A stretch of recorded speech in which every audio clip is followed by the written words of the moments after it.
Du coup, un grand merci à tous encore de pouvoir être présents ce soir pour la suite de notre étude pour l'épître aux Colossiens. Euh, on va, de manière très exceptionnelle, hein, je fais jamais ça, mais le texte, quelque part, s'impose comme ça. Je souhaiterais qu'aujourd'hui, on se concentre non pas sur un chapitre, non pas sur toute une partie, mais sur trois versets. On va lire juste la suite de ce qu'on a lu la semaine dernière. La semaine dernière, on parlait de la seigneurie de Jésus, on parlait de tout ce qui se trouve, la suprématie de Jésus. Et là, on va voir ce qui est dit juste après parce qu'il y a une précision sur l'évangile extrêmement, extrêmement importante qui du coup mérite qu'on s'attarde vraiment dessus. Du coup, on va étudier trois versets ce soir et nous verrons que le cœur de ce que signifie l'évangile, de ce que signifie être sauvé par Dieu, va apparaître de manière très très concrète au travers de ces trois versets. Paul parle beaucoup de cette notion qu'on va voir maintenant qui est la réconciliation. Il va parler aussi d'autres termes dans d'autres épîtres, mais là, il va s'attarder un petit peu plus sur la réconciliation, qui est l'un des termes qu'il utilise pour le salut. Nous l'avions déjà vu lors de l'étude aux Éphésiens où Paul met l'emphase aussi d'une manière particulière encore là-dessus. Mais là, on va étudier également le fait que, euh, euh, comme on l'a vu juste avant, hein, Christ, en fait, est à la tête de l'Église. Il est celui qui gouverne. Et du coup, en étant lui à la tête de l'Église ici, euh, Paul présente un argument très important en vue de toutes ces dérives qui sont en train de s'installer là-bas, dans l'Église de Colosse à ce moment-là. Et Paul présente un argument d'une manière très concrète sur le statut de toute personne, de tout être humain, particulièrement qui se tourne vers Dieu, qui met sa confiance en Jésus. Du coup, il va parler de ce que nous étions, de ce que nous sommes et comment nous devons continuer, tout simplement. Donc, il est important de garder à l'esprit, comme pour les parties précédentes, que au travers de cette lettre, Paul démontre que la plénitude se trouve en Christ. Paul, en remettant à la bonne place Jésus dans l'Église, il met à terre toute la philosophie qui, justement, tenait sous pression les Colossiens et voulait les confondre, et voulait les dévier finalement. La semaine dernière, comme je le disais, on a vu la suprématie de Jésus. Christ est l'image de Dieu. C'est le chef de la création. C'était ça qu'on avait vu la semaine dernière. Mais il est aussi la tête de l'Église, le premier en tout, le premier C'est ressuscité, le premier homme, mais et dans le sens il est chef en fait. Mais il n'est pas que ça, il est aussi la tête du corps, c'est ça qu'on disait. Et il y a un lien indéniable entre le corps et la tête, un lien vital, puisque on voyait que c'est de la tête qui venait la vie pour le corps. Donc déconnecter littéralement la tête du corps, ça vient à faire mourir le corps. Donc, tout ce que, tout ce qui est en Dieu, finalement, se retrouve en Jésus. C'est pour ça qu'il peut donner la vie. Parce que corporellement, euh, en Christ habite la déité. Le fait que Dieu soit Dieu est représenté en la personne, dans le corps même de Christ. C'est ça la particularité. Et je réfléchissais à ça. Souvenez-vous que l- Salomon va prier, va faire une prière quand il va construire le temple. Vous savez que c'était un peu la grande mission de Salomon. Il va faire un temple splendide, hein. Il va faire un temple, une merveille, sincèrement, hein. Et lui va faire une prière au moment où il va dédier le temple, au moment où va faire l'inauguration quelque part. Il va faire une prière et sa prière est extrêmement inspirée. Il va demander à Dieu de venir habiter dans le temple. C'est ça qu'il va demander. Il va dire à Dieu, c'est le temple, je souhaite que tu puisses habiter là. Mais ensuite d'avoir réfléchi à ce qu'il demande, il va aller beaucoup plus loin. On n'oublie pas que le Seigneur a accordé de la sagesse à Salomon. Et regardez avec moi 2 Chroniques, chapitre 6, verset 18. Ça a un lien avec ce qu'on est en train de voir. 2 Chroniques, chapitre 6, verset 18, il dit, mais est-ce qu'en vérité Dieu habiterait avec les hommes sur la terre, alors que le ciel, dans toute son immensité, ne saurait le contenir? Combien moins ce temple que je viens de construire?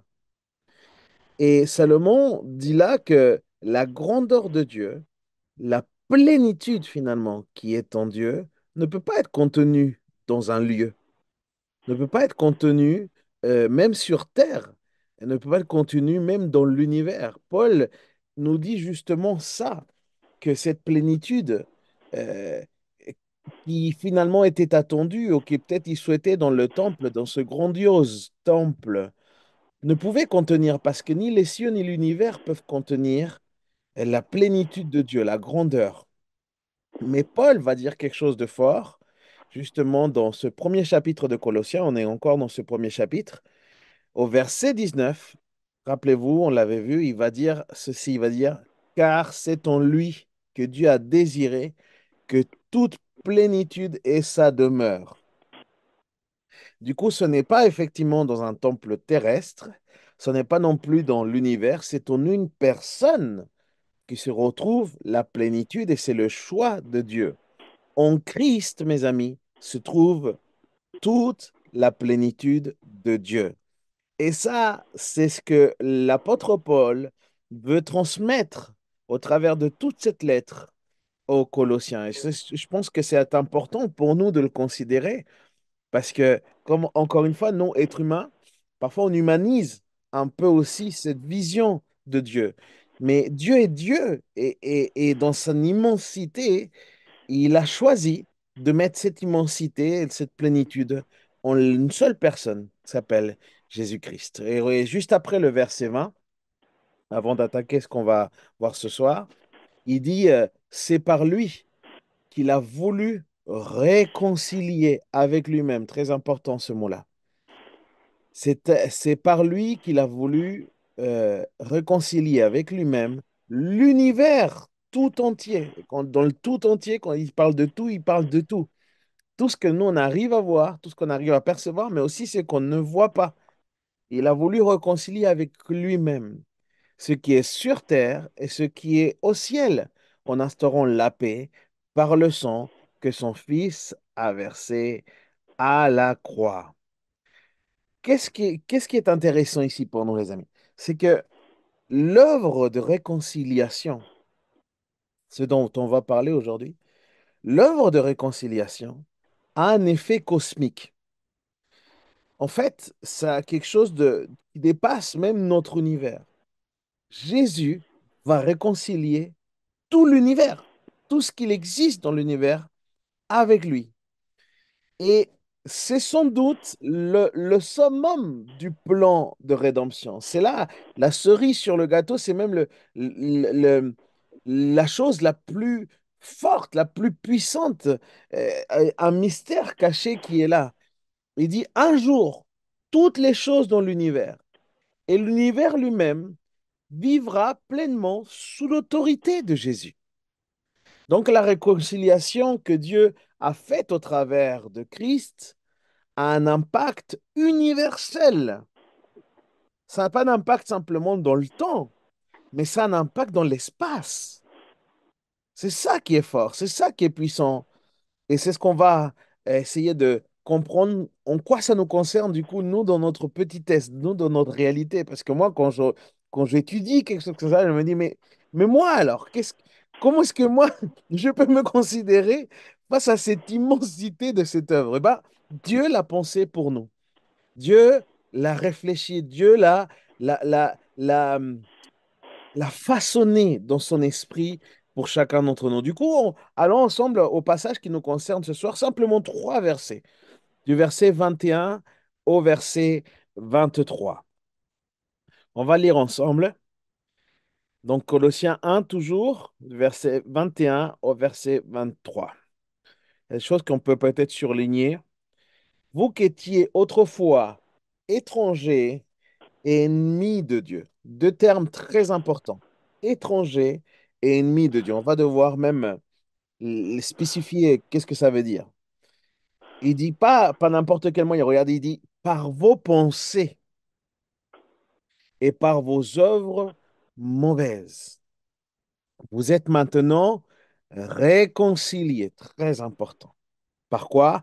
Par la mort de son Fils dans son corps de chair pour faire apparaître, pour vous faire apparaître devant lui saint, trois termes importants, sans défaut, sans reproche.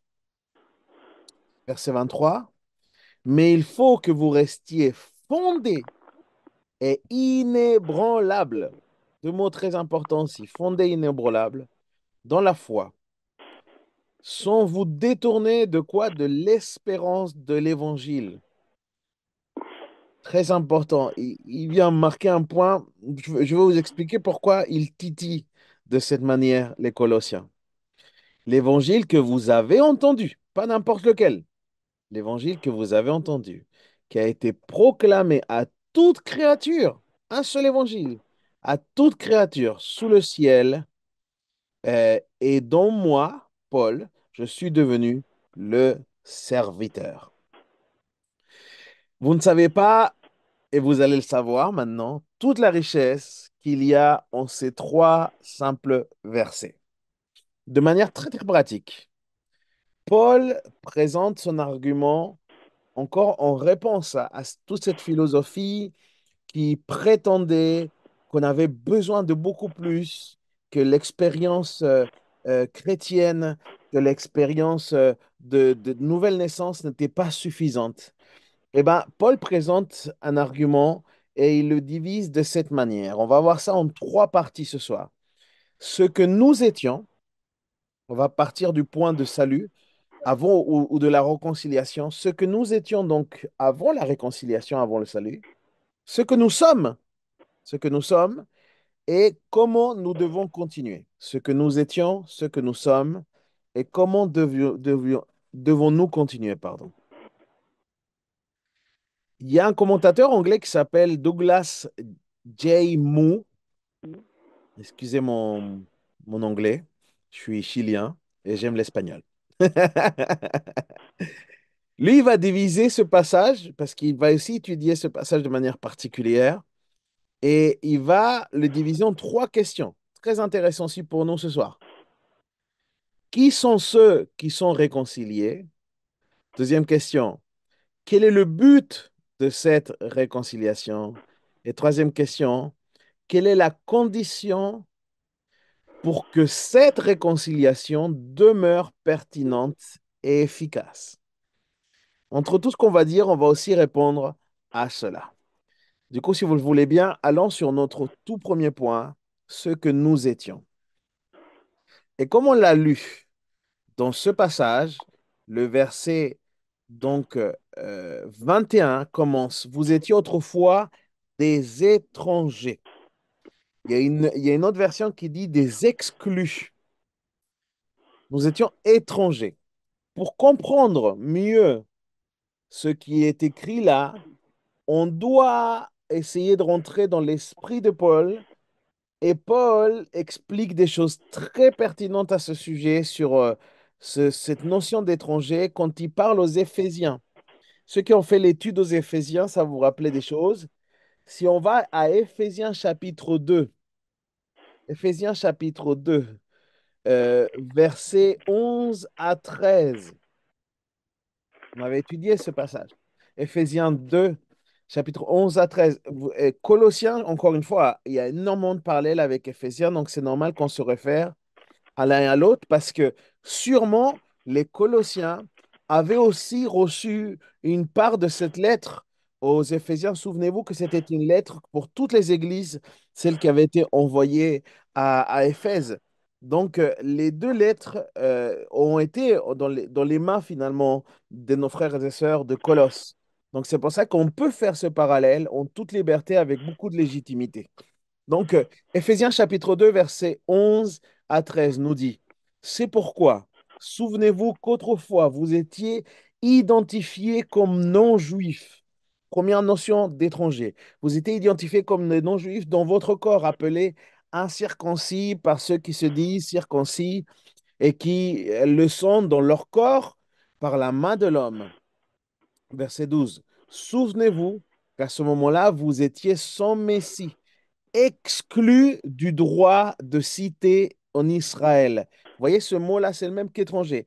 Exclu du droit de cité d'Israël. Il dit étranger aux alliances de la promesse, sans espérance et sans Dieu dans le monde. Voilà en quoi ça concerne le fait d'être étranger. Étranger aux alliances de la promesse, sans espérance et sans Dieu dans le monde. Mais regardez comment tout change, verset 13. Mais maintenant, en Jésus-Christ, vous qui autrefois étiez loin, très important aussi cette notion, pas simplement étranger, mais aussi loin. Vous qui étiez autrefois loin, vous êtes devenus proches par le sang de Christ. Euh, Sans doute, c'est ce que Paul a pensé à ce moment-là. Quand il parlait aux Colossiens qu'ils étaient étrangers, il pensait à cela. Parce que c'est l'état, en fait, de toute personne avant même de pouvoir être réconcilié avec Dieu. Exclu, loin, étranger. Et même si chez les Colossiens, il n'y a pas la même tension qu'il y avait chez les Éphésiens. Chez les Éphésiens, il y avait une tension entre les Juifs et les non-Juifs, vous voyez? Il n'y a pas cette tension chez les Colossiens. Il n'y a pas ce problème. Il n'y a pas cette difficulté. C'est pas ça. Du coup, la notion même d'étranger ou le fait d'être loin peut être aussi beaucoup plus littéral chez les Colossiens. C'est-à-dire que les Colossiens étaient loin de l'alliance, étaient loin de la promesse de Dieu. Ça veut dire qu'ils étaient loin de Dieu tout court. C'est ça qu'il leur dit. Vous étiez avant étranger, vous étiez loin de Dieu. Il n'y avait pas de place en vous pour Dieu. Il n'y avait pas un lien avec Dieu. C'est ça qu'il leur dit. Vous étiez loin. Et la raison, c'est parce que nous étions ennemis de Dieu. Et c'est ça le deuxième mot qui arrive, parce qu'il ne dit pas simplement étranger, mais il dit, autrefois vous étiez étrangers et ennemis de Dieu. Ennemis de Dieu, c'est ça la raison. Nous étions, ça veut dire hostiles à Dieu. Et voilà à ce qui se réfère pour nous, tous les croyants sans exception. Et les gens ne le considèrent pas parce que parfois on voit des gens qui semblent bons, qui n'ont pas Dieu dans leur vie et du coup ils semblent sympas, ils semblent gentils, ils font peut-être des bonnes actions. Mais bibliquement, toutes ces personnes sont ennemies de Dieu s'ils n'ont pas mis leur confiance en Christ. Bibliquement, ce sont des personnes qui sont hostiles à Dieu. Ça veut dire qu'ils résistent à Dieu. Qu'est-ce que Paul nous dit? Il nous dit une notion qui est dure, qui est difficile aujourd'hui à pouvoir verbaliser. Ce que je vais dire là peut choquer des gens. En fait, ça n'existe pas de personnes qui soient neutres. Bibliquement, ça n'existe pas en fait. Soit on est ami de Dieu, soit on est ennemi de Dieu. C'est blanc ou c'est noir. Et c'est terrible. C'est fort en fait. Toute personne, à cause de la chute, à cause du péché originel, à cause de ce qui s'est passé dans le Jardin d'Éden, eh ben, toute personne refuse la vérité en soi. Tout être humain résiste à Dieu. C'est une attitude naturelle, malheureusement. Tout être humain, en fait, veut être son propre Dieu. Et il est là le souci majeur de tout être humain. Il veut prendre ses propres décisions, il veut gérer sa vie comme il l'entend.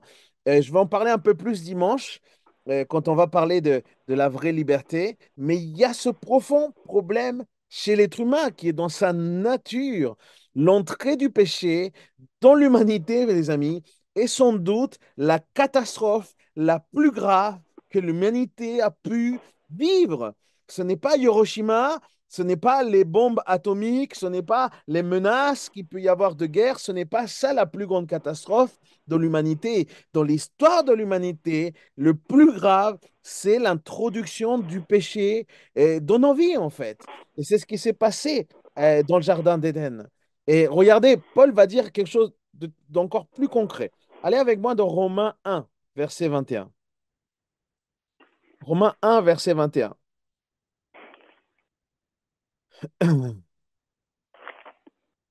On part du présupposé, pour lire ce texte-là, on part du présupposé, parce qu'avant, il le dit.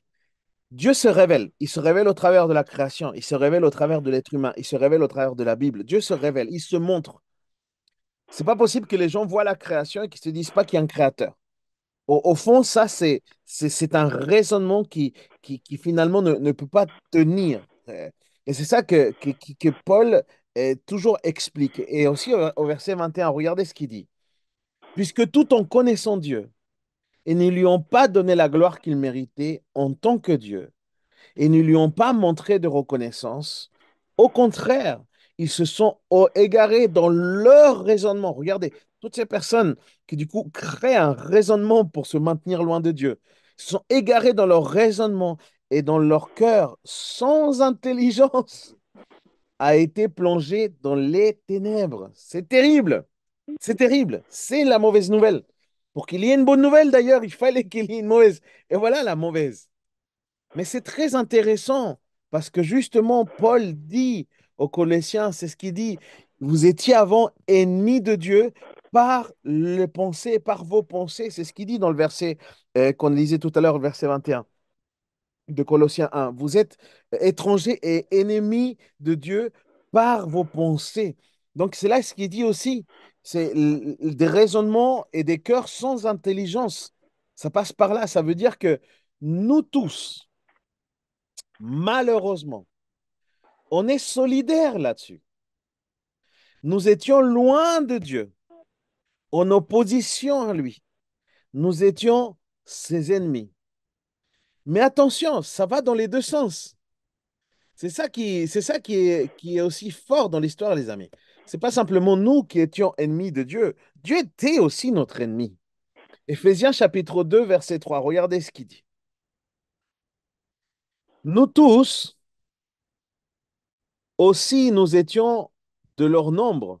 Notre conduite, Éphésiens 2, verset 3, pardon, hein. Nous étions, notre conduite était dictée par leur désir, par le désir de notre propre nature, puisque nous accomplissions les volontés de la nature humaine et de nos pensées, et nous étions par notre condition même destinés à la colère comme tous les autres. Nous étions destinés à la colère. Donc Dieu lui-même, il nous considérait comme ses ennemis. C'est ça qui est fort. Pas simplement nous, à cause de notre nature, on considère Dieu comme notre ennemi, mais Dieu aussi. C'est-à-dire que nous étions l'objet de la juste colère de Dieu. Et là, je vais choquer les humanistes, parce que je vais expliquer là. Mais en fait, ce qui se passe, c'est que nous étions l'objet de son indignation. Dieu était indigné de nous, en fait. Beaucoup se demandent comment Dieu pouvait être en colère de cette manière contre nous, alors qu'on sait tous que Dieu aime ses créatures. Comment c'est possible, du coup, qu'il y ait ces deux choses? Si Dieu nous aimait déjà, comment est-ce que c'est possible? Moi, je crois que Dieu aime. C'est ce qu'elle dit, la parole de Dieu. Dieu a tant aimé le monde, il l'aime de base. Il aime, c'est de l'amour en fait. Mais attention, l'amour de Dieu, contrairement à tout notre amour à nous, l'amour de Dieu est parfait. Mais sa colère aussi, elle est parfaite. Je veux dire que Dieu est indigné par le péché. Et cela est complètement juste, puisque Dieu est un Dieu saint, Dieu est un Dieu bon, Dieu est un Dieu juste, donc il ne peut pas tolérer, il ne peut pas aimer le péché. Dieu haït le péché, parce que le péché détruit ceux qu'il aime. Dieu aime l'être humain, Dieu aime l'homme et la femme, et le péché se charge de détruire l'homme et la femme. Mais Dieu aime le pécheur. C'est ça le truc. Il a eu le péché, mais il aime le pécheur. Et justement, la notion de réconciliation, ici, là, elle prend une tournure merveilleuse. La réconciliation, c'est cela. C'est Jésus mort. Jésus va mourir pour nos péchés, pour satisfaire la juste colère de Dieu, tout en nous démontrant son incomparable amour pour chacun d'entre nous. Ça, c'est l'évangile. Ça, c'est la puissance de la croix. Ce que Paul dit ici, c'est que pour Dieu, ça n'existe pas des gens au bon cœur. Non, nous, on croit à ça. Franchement, nous, on croit. Moi, j'ai croisé des personnes qui avaient sincèrement des gens très agréables, généreux, des personnes avec un certain souci de l'autre. Vous voyez ce que je veux dire? Qui n'étaient pas dans des sales histoires, etc.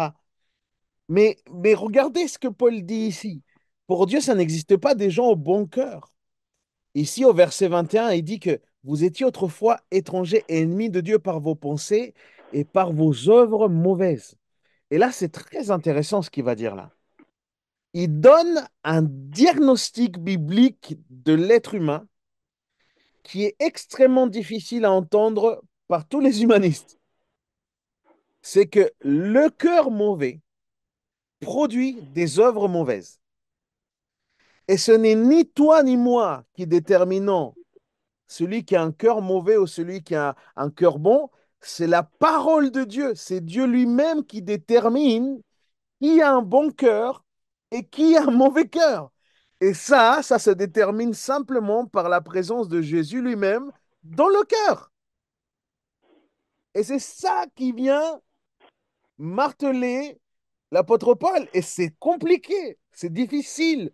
Je le prêche là, je vous le dis, là, le 20 juin 2024, mais ce n'est pas quelque chose qui est forcément entendable par tout le monde. C'est pas quelque chose que les gens vont vouloir accueillir.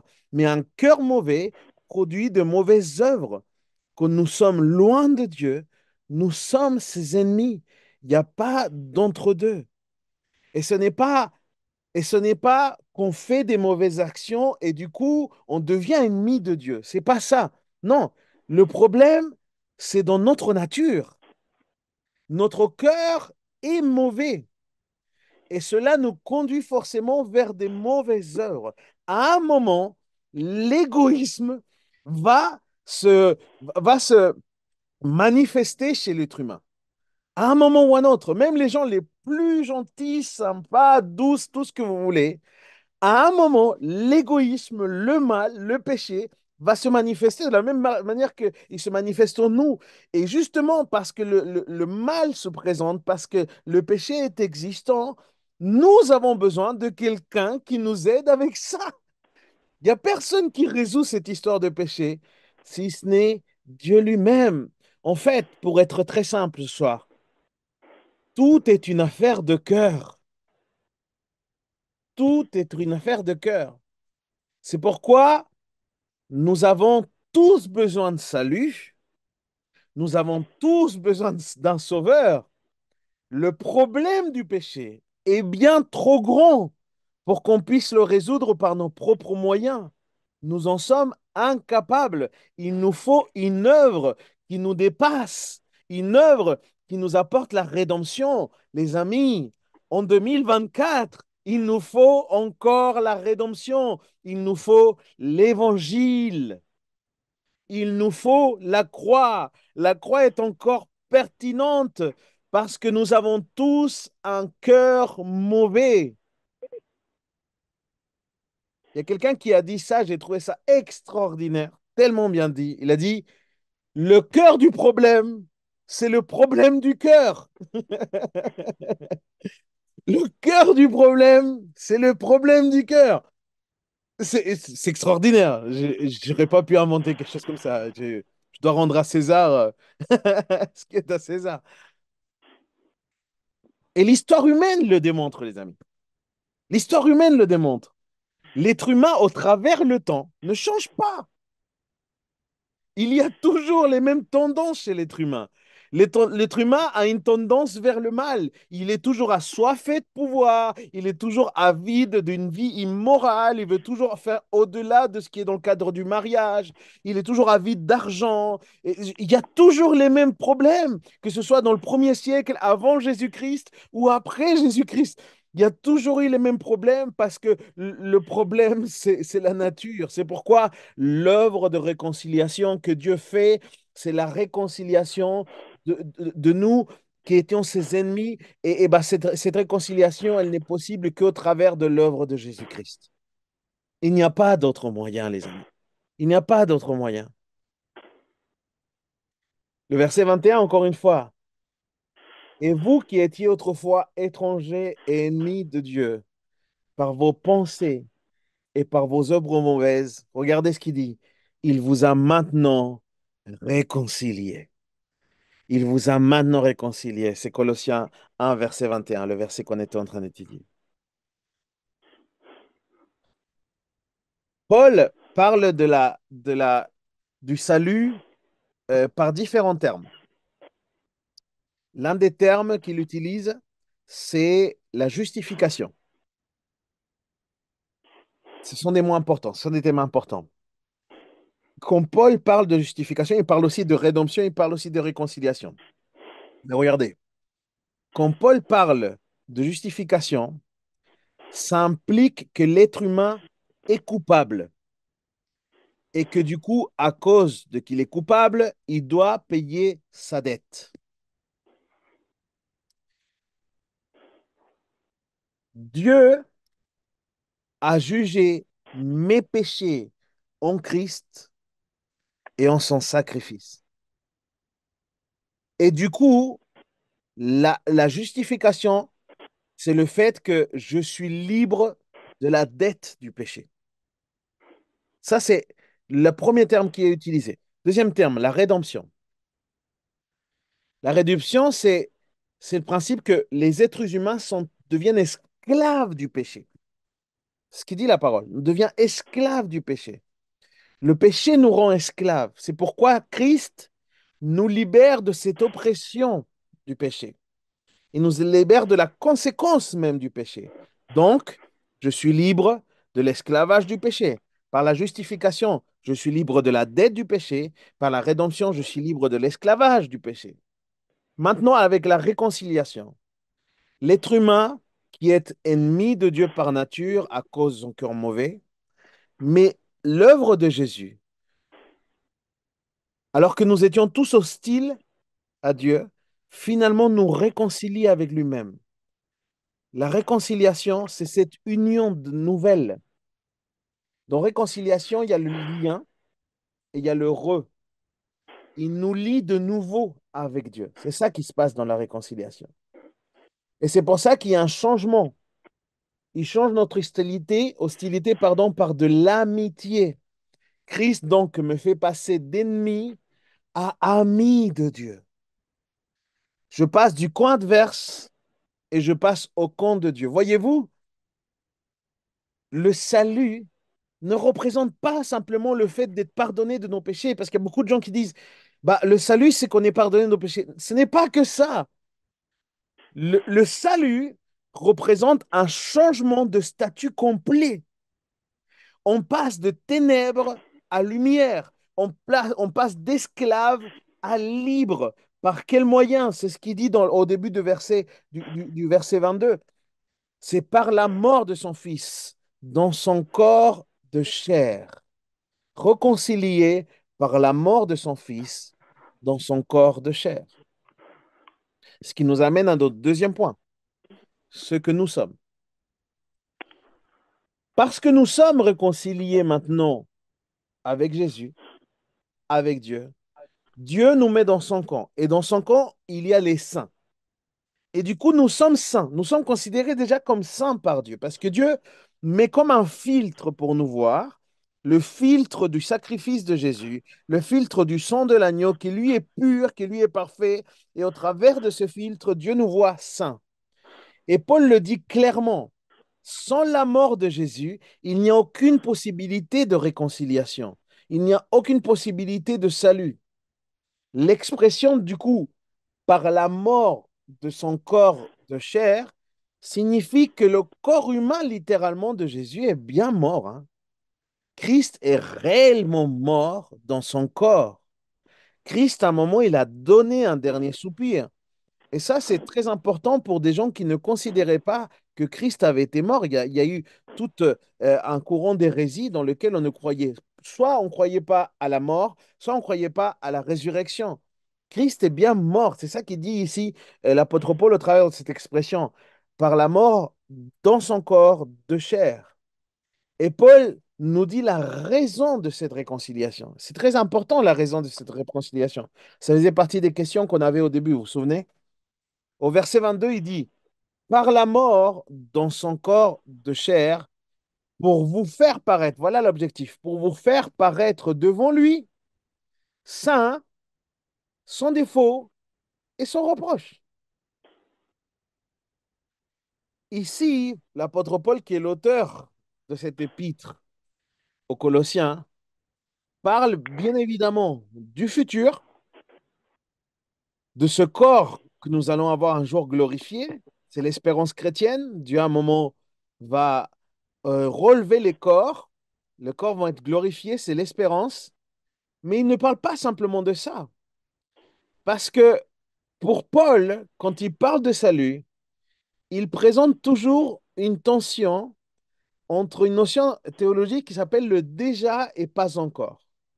Je l'ai déjà expliqué à plusieurs reprises quand je vous ai parlé de situation parce que c'est très présent dans la parole de Dieu. On est déjà et pas encore. Donc oui, dans la glorification des corps, nous verrons de manière complète cette sanctification, mais cela n'empêche que ce soit déjà une réalité que nous vivons. Devant Dieu, aujourd'hui, nous sommes saints, nous sommes sans tache, nous sommes sans culpabilité à cause de l'œuvre de Jésus. Parce que l'œuvre de Jésus a été complète, alors Dieu nous considère comme saints, comme sans tache, sans culpabilité. Mais c'est vrai aussi que Dieu aujourd'hui nous sanctifie parce qu'on en a besoin. On en a besoin en préparation, en vue de la préparation, d'un jour être devant lui sans ride et sans tache, nous dit dans l'Épître aux Éphésiens. Ça veut dire que nous sommes aujourd'hui même dans une démarche de sanctification. Chaque jour, le Seigneur nous sanctifie. À chaque fois qu'on approche la parole, à chaque fois qu'on prie, à chaque fois qu'on a des temps avec lui, à chaque fois qu'on a des temps dans lesquels on peut le louer et qu'on le considère, à chaque fois que notre cœur est connecté avec lui, le Seigneur est en train de nous sanctifier. Il fait cette œuvre de sanctification. Il le fait au travers de la parole particulièrement et de son esprit. C'est lui qui l'a produit en nous. Et c'est fort. C'est fort du coup ce que le salut produit en nous. Parce que le salut, les amis, nous change totalement. Je reviens là-dessus. C'est vraiment énorme. Pourquoi c'est énorme? Parce que la parole nous révèle qu'avant, on haïssait Dieu. On le détestait. Comment est-ce qu'on peut passer de haïr quelqu'un à l'aimer comme on l'aime aujourd'hui? Nous avons aujourd'hui une relation avec Dieu. Et ça, c'est au travers de la puissance de la réconciliation lors de la mort et la résurrection de Jésus. Je vais vous lire le même passage, le même verset. Le verset 22, je vais vous le lire en version Summer parce que je le trouve qu'il est encore plus explicite comme il est dit. Il dit, mais maintenant, Dieu vous a réconcilié avec lui par son sacrifice en son Fils qui l'a livré à la mort dans son corps humain pour vous faire paraître saints, irréprochables et sans faute devant lui.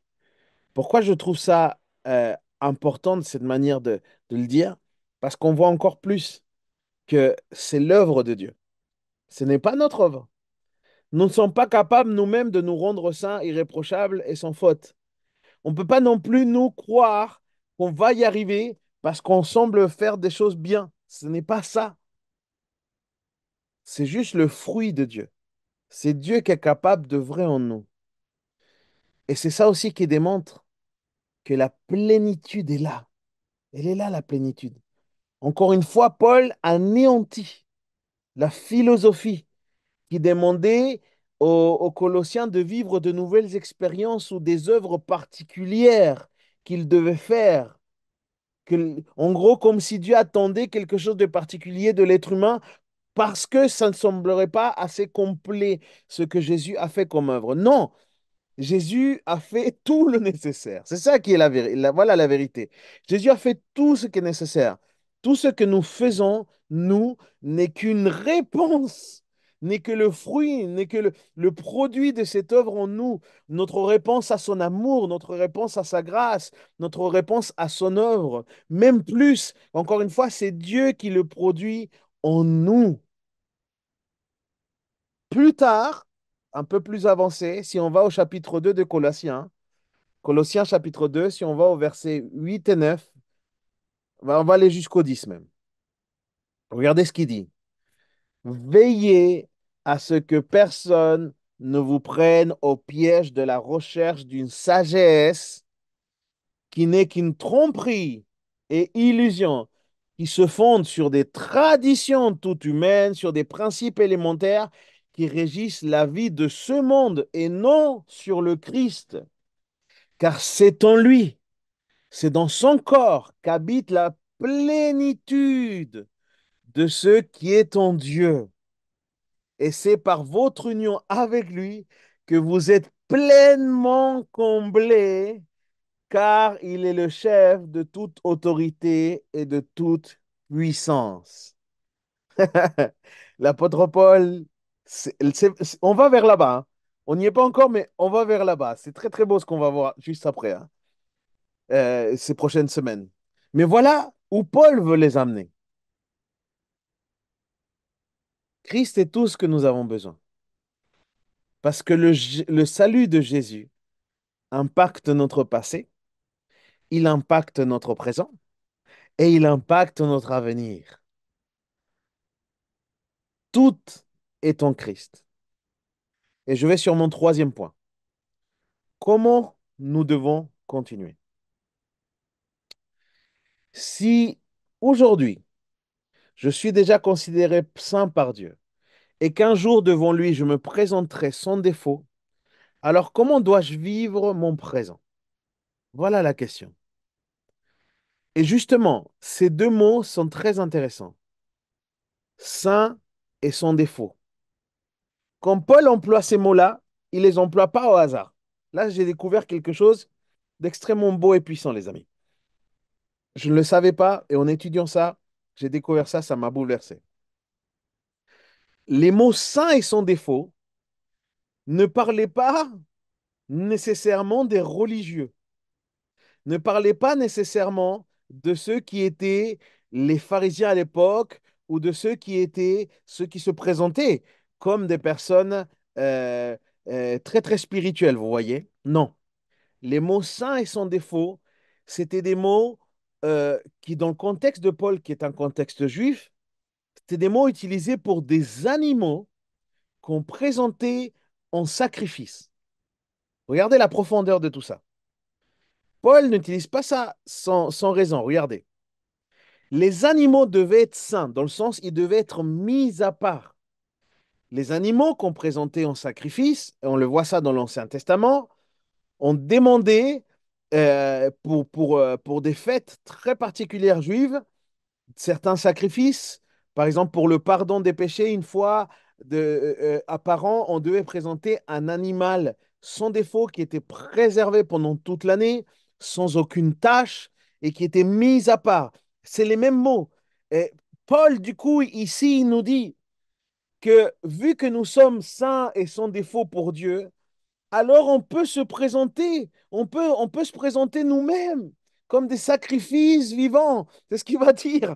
Dieu n'espère pas que les gens adorent de n'importe quelle manière. Il espère que l'adoration, ce soit nos cœurs nous-mêmes, en fait, quelque chose de notre part, quelque chose de volontaire. On peut vivre une vie pour lui être agréable. Voilà un sacrifice de notre part. Et se dire, on peut se consacrer, on peut se consacrer. Et Dieu va nous consacrer lui-même pour lui, en fait.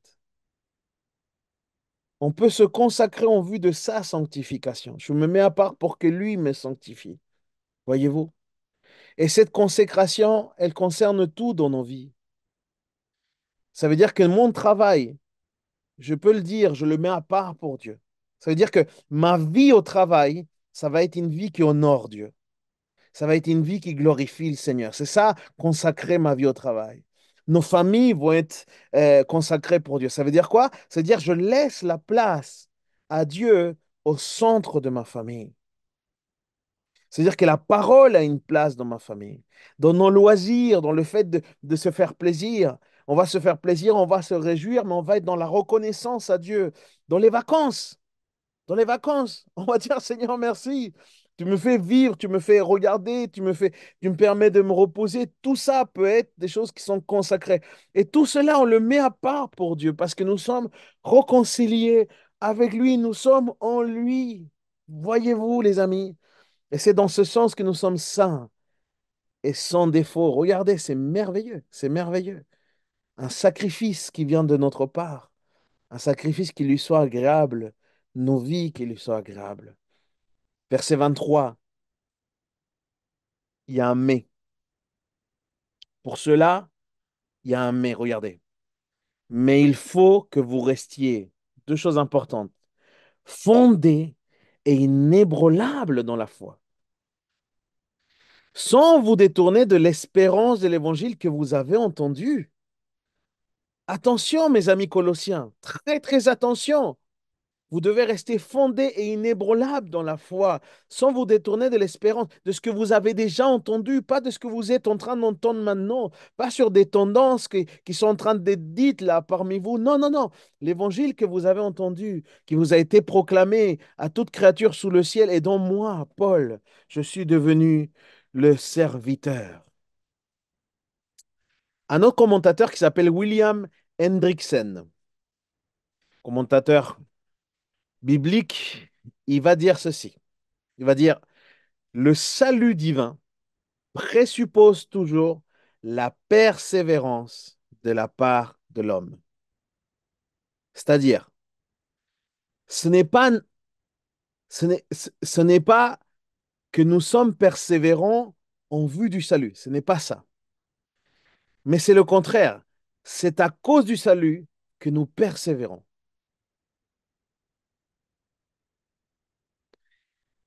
Et ce que Paul leur dit ici, il leur dit, vous les Colossiens là,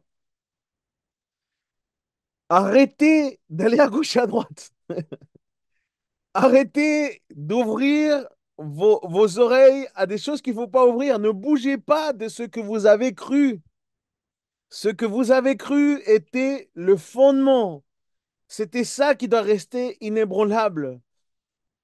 Et si vous êtes même là aujourd'hui, si vous avez même le salut de Jésus-Christ, c'est à cause de cet évangile que vous avez entendu. C'est à cause de cet évangile auquel vous avez cru. Ça veut dire que pour l'apôtre Paul, les amis, demeurer ferme dans la foi, c'est ça être fidèle à l'évangile. Demeurer ferme dans la foi. L'évangile étant vraiment celui qu'ils avaient entendu. Et c'est quoi l'évangile qu'ils avaient entendu? Eh bien, c'est l'évangile qui a des fruits. C'est quoi les fruits de l'évangile? C'est l'espérance, l'amour et la foi. Il leur dit, ne bougez pas de là. Ne bougez pas de là, c'est très très important. Parce que cet évangile, il a une atteinte universelle. Il s'entend partout, c'est cet évangile qui a une pertinence. Et partout, il produit le même fruit. Partout, il produit l'espérance. Partout, il produit l'amour. Partout, il produit la foi. Et c'est là-dessus qu'il faut persévérer. Et c'est de cet évangile-là que Paul se présente comme le serviteur. Pourquoi c'est important qu'il se présente comme le serviteur? Paul est en train de donner une autorité apostolique à l'évangile. C'est l'évangile qui est une autorité apostolique, celui qu'on vous a annoncé, nous. Et il persévérait dans l'enseignement des apôtres. Pourquoi? C'est tellement important pour nous. Vous ne savez pas à quel point c'est actuel ce qu'on est en train de dire là. Être chrétien ne signifie pas apprendre des nouvelles vérités.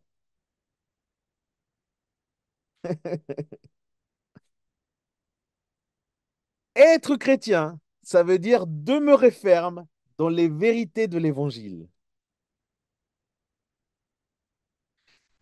Parce que pour un chrétien, il n'y a pas de nouvelles vérités, les amis. On peut approfondir la vérité, oui, mais il n'y a pas de nouvelles vérités. Pour nous, et dans l'ère du temps là, dans cette ère de la communication, avec tout ce qui passe par Internet, avec toutes les choses qu'on voit, vous et moi, on pourrait devenir de ceux qui recherchent la nouveauté. On pourrait devenir de ceux qui recherchent à se laisser séduire par toutes ces nouvelles choses, ces nouvelles vagues, etc., qui finalement voudraient ajouter des expériences à une seule expérience qui est la biblique. Et c'est ça le truc. On est tous exposés à se laisser séduire par cela. Mais l'apôtre Paul est clair ici. Il dit, il n'y a qu'un seul évangile. Il n'y a qu'un seul évangile, les amis. Je ne sais pas si ailleurs ils te vendent de la prospérité, mais ce que je te dis, c'est qu'il n'y a qu'un seul évangile. Un seul. Jésus-Christ mort et ressuscité à la croix est suffisant. Jésus-Christ suffisant. Nous avons tout pleinement en Christ. C'est l'évangile. Il ne faut pas se détourner de là. Et il dit ça aux Colossiens, mais j'ai l'impression qu'il nous le dit à nous. Et il nous le dit à nous. Il nous le dit à nous. Merci Seigneur pour cela. Il y a un chant que j'aime beaucoup. Je chante pas souvent ce chant, mais je l'aime beaucoup. C'est un chant anglais qui s'appelle In Christ Alone. En français, c'est En Jésus seul. Et c'est un chant assez récent, hein. Euh, N'en déplaise à certains qui n'arrivent pas à louer le Seigneur avec des nouveaux chants, semblerait-il. C'est un chant qui est assez récent. Et, et dans le deuxième couplet, c'est tellement bien écrit. Et du coup, regardez ce qu'il dit dans ce deuxième couplet.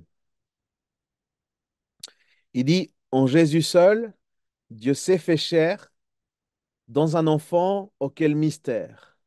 Ce don d'amour, de sainteté, haï par ceux qu'il vint sauver. Jusqu'à la croix, il s'est livré. Sur lui, la colère est tombée. Tous mes péchés, il les a pris. Par la mort de Jésus, je vis. C'est beau, hein? Voilà l'évangile. Voilà ce que défendait Paul. Et en ces trois versets, vous voyez, mes amis, il y a tout ce contenu. C'est pour ça que je ne pourrais pas me permettre d'aller beaucoup trop loin. On prend le temps. Donc, je vais conclure. Je vais conclure. Très simplement, là, on est arrivé à l'heure. J'ai vu que l'heure est passée un peu vite ce soir. Pour conclure, première chose, 3 points. Numéro 1, vous et moi, on doit prendre conscience et on doit valoriser ce qui est la réconciliation. Sans Christ, il n'y a pas d'autre moyen pour nous d'être réconciliés avec le Créateur. Il n'y en a pas. C'est un message clair que du coup nous devons aussi transmettre. Juste Christ, seul moyen de salut. Nous étions ennemis, ne l'oublions pas. Vous et moi, nous étions ennemis. L'homme ne peut pas atteindre Dieu. C'est Dieu qui vient pour nous atteindre. C'est son œuvre qui nous impacte. Donc, valorisons la réconciliation. Deuxième chose, si nous avons la réconciliation, alors vivons vraiment toute notre vie comme des personnes réconciliées. Présentons-nous devant Dieu pour qu'il agisse en nous, pour qu'il nous sanctifie en vue de cette glorieuse espérance. Et en même temps, consacrons-nous, consacrons toute notre vie, consacrons tout ce que nous pensons qui représente notre vie. Il faut lui consacrer.